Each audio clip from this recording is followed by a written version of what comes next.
Oh snap. We just got back inside from playing in the pool and playing on the wagon. And Emery was jumping in the wagon and you were laughing. Say, what's up, world?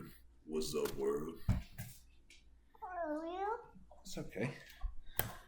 So let's go. What's up, world? What's up, world? What's up, world?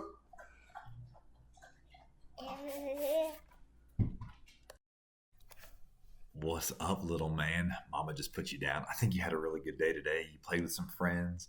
You played at the gym while Mama was working out. You came home and played with Daddy in the pool. You fell asleep while we were watching a show earlier, and Mama just put you to bed. But I'm back in Romans, and specifically one of my favorite verses in the Bible, Romans 12:2, and it says, "Do not be conformed to this world, but be transformed by the renewal of your mind, that by testing you may discern what is the will of God, what is good and acceptable and perfect."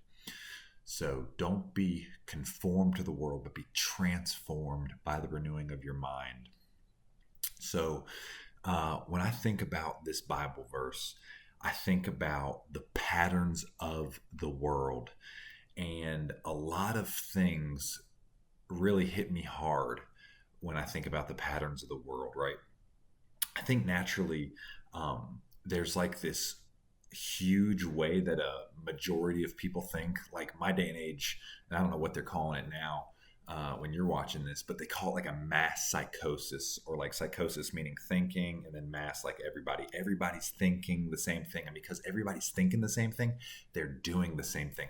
They're all conformed to the world, and they're not transformed by the renewing of their mind. And I think there's a lot of people that live in kind of this lackadaisical fear. They're kind of scared to do something with their life, and there's like this insecurity that they have within themselves. So they have the tendency to always play it safe. And if there's one thing you know about me, I hope you know about me, is I don't like to play it safe. Daddy likes to take risk. And it's important. Okay, why? Because I learned at a very young age, if everybody is doing it, it's probably not good for you. You see, I have kind of this, I wouldn't call it a problem, but I always have this kind of spirit of pushing back against authority.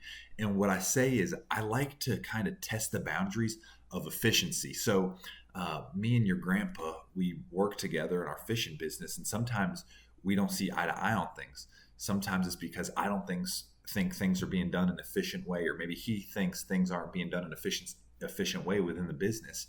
And we're trying to transform and develop our minds into becoming more efficient, at least with our business. But it works the same way with your life. If you're doing what everyone else is doing, you're going to be just like everybody else. And I'll say this. I believe life is worth living. There's a difference between living and existing. And I think a lot of people, son, exist and they don't really live. And what I'm talking about is taking the risk and feeling the stress and feeling the anxiety and letting those things build your character and build your leadership ability and build you into the man that you need to become in order to lead your son and your family and your children and your businesses. You see, when you conform to how everyone else is thinking, you just get the same results, right? If you do the same thing over and over again, expect different results, that's the definition of insanity. Well, I think you need to be transformed. And I tell you what has really transformed me is faith, my faith in Jesus. And I'm not saying this in like a prosperity gospel kind of way, like, oh, I have faith, and because I have faith, God's going to bless me. I don't think it works like that. But what I do know is I believe this is the only life we live. You only have one life, or they say YOLO, you only live once. That's like the big thing. It was actually a big thing a couple of years ago. I haven't heard of that much lately, but you only have one life. And I'm always like, hey, why not be risky and do something crazy or try to do something wild, you know?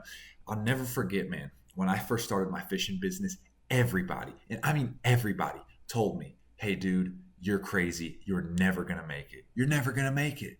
And I always had this belief, like in my heart, uh, that I was going to make it. And I didn't want to conform to how everyone else was thinking. I was transformed and I had a vision. And there's going to be a lot of people in your life when you have a vision of something, they're not going to believe in you. And guess what? It's okay. Don't let it affect you. If God gives you the vision, don't hate on others when they don't see it, because God didn't give them the same vision, right? God gave you the vision. So there's a lot of things that when I see them with my eyes and I meditate on them, and I'm getting that renewal of the mind, right? Like it just said, I'm renewing my mind. I'm thinking about these things constantly. And then my brain starts to formulate a strategy, and I can feel that in my heart. I'm like, hey, man, this is something worth pursuing. So everyone has this conforming thought that they're trying to push on you, or in this case, they were trying to push on me. But I had a transformed mind, and I was constantly feeding my mind. Listen. It is so vitally important for you to just continually educate yourself. Um, when I'm on my way to work, or if we're on road trips, and like I said, I don't know how old you're going to be when you start watching these, but you'll understand. Daddy likes to listen to audiobooks that challenges his mind, renews his mind, thinks about business strategy, spirit, motivation, inspiration, things like that motivate my spirit. And I need a constant renewing of the mind. I read and listen to a lot of podcasts about economy and real estate and business and all these things, because daddy is constantly trying to renew his mind and become a better man. I want to be the sharpest person I can so I can continuously be transformed, right? I don't Back to a video that I shared a while back. There's this version of you that God sees, and there's this version of you that you are, right? And it's like God sees you and your potential, and this is where you are. And it's always like this, right? I don't know if any of us will ever meet our maximum potential, but when we're transformed through the renewing of our mind, we can feel what the Spirit is leading us. And let me say something, right? It's okay to be different. It's okay to have giant dreams. I heard a quote one time. It said, dream. I was like, dream for the stars. And if you fall short, you still land, I don't even know what it was. Dream to the moon. And if you fall short, you still land in the stars. But it was something like that. It was like, man, go after it, but be transformed constantly. Be challenging yourself. Sharpen your mind, man. Because the world, let me tell you something, the news sells nothing but fear. Social media, I don't even know if it's a thing when you're watching this, but they sell nothing but fear. And you can be in there and let that paralyze you, or you can be transformed and live with intentionality and boldness and strength and leadership and be a difference maker. Jamie, daddy's best friend, said it's the difference between being a thermometer and a thermostat, right? A thermometer adjusts with the temperature, but a thermostat sets the temperature. And that's what you are. That's what the potential in you is. You're a thermostat. You have the ability to set the temperature, set the energy, set the mood, and pursue it. You have to constantly be transformed, right? But to play off of this, Proverbs 14:12 says, there's a way to man that seems right, but it only leads to death. I think about this, man. When I think about those people who are just existing, I say there's people that are living their life and there's people that are existing, right? Well, if they're just existing, it's like they're the walking dead. It's like they're zombies. They're dead, but they're living, right? They're like have life, but they're dead inside. And my desire for you is not to be like that. And there's a way that to man it seems right and it leads to death.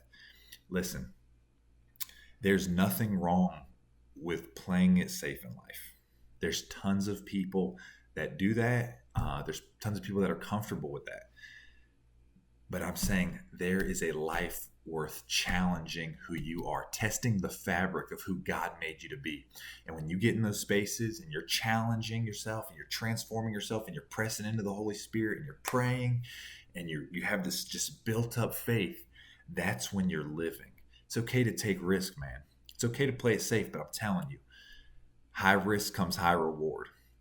And when you risk it, listen, there's a lot of things that could go wrong, but you only need things to go right once. All right. But I just wanted to encourage you, be transformed, sharpen your mind. Don't let the mass psychosis of people affect you, man. It's so easy. It's so easy during political seasons, during you were born during something called the COVID pandemic, and it was a bug like the flu going around, and it drove people crazy. They went mad. Everybody went mad, and it was so easy for people to get in their little fear bubble and totally clam up and lose their sanity and totally lose their desire to do anything productive in this life. All right, I didn't let it affect me, right? Because there was this conforming that everyone was doing. Sometimes when you're transforming your mind, when the spirit is sharpening you, when you're praying and you're seeing deeper, a lot of times you can see right through things. But I want to share that with you. I wanted to encourage you, be transformed, constantly be hanging around men who are great thinkers, who are great businessmen, who are great spiritual leaders. Be friends with those. The ultimate reality is you are an average of the people you surround yourself with. You're an average of the people you surround yourself with. If you surround yourself, buddy, if you surround yourself with a bunch of losers that are doing nothing with their life and their desires in life are to live off the government, dude, I'm telling you, that's what you're going to be. You're going to be an average of those people. But if you're surrounding yourself with entrepreneurs, if you're surrounding yourself with pastors and strong thinkers and people who are leaders of organizations and businesses, and you're going to be like those people. I can't even stress to you how real that is. Daddy's a few of his best friends are entrepreneurs, and they're businessmen, and they're Christians, and they constantly are challenging my mind and my heart and my spirit, and I'm constantly evolving into a better man because of it. If you're around a bunch of lazy people, if I was friends with a bunch of lazy people, guess what? I would be the average of them. I would be lazy. Constantly challenge who you surround yourself with and challenge what you put in your mind, right? Ultimately, you are what you eat. So just like if I eat nothing but donuts and lay around, I'm going to get fat. But if I eat healthy and I exercise, I'm going to be healthy with my body. You are what you eat. It works the same way with your mind. You are what you consume. Consume good things, and good things are going to come out of you. Consume bad things, and bad things are going to come out of you. But anyways, I want to share that with you. This has been a very, very powerful Bible verse on my life. It has literally transformed me. I think about this Bible verse every time I hear something challenging, whether someone's challenging how I run my business, how I am as a husband, how I am as a father, how I am as a Christian, or anything. It's constantly transforming. And because I'm trying to figure out what is the will of God, what is pleasing to God, what is acceptable, what is perfect to God. Now, he's not obviously calling us to be perfect, but always growing, right? I always tell people this: you should never compare yourself to another person. You should compare yourself to the man you were yesterday. That's the only competition in this life, son. People are going to compare themselves to you. People compare themselves to daddy all the time. I cannot stand it. I always tell them, please don't put your eyes on me. Put your eyes on the Lord, right? Know the Lord. Pursue the Lord. Let the Lord convict your heart and be better than the man you were yesterday. But anyways, I hope this was encouraging. I love you. Hope you had a great day. Hope you have a great day tomorrow. Be encouraged. Transform your mind, and constantly pursue Christ. Be better today than you were yesterday in all things. All right, buddy. I love you.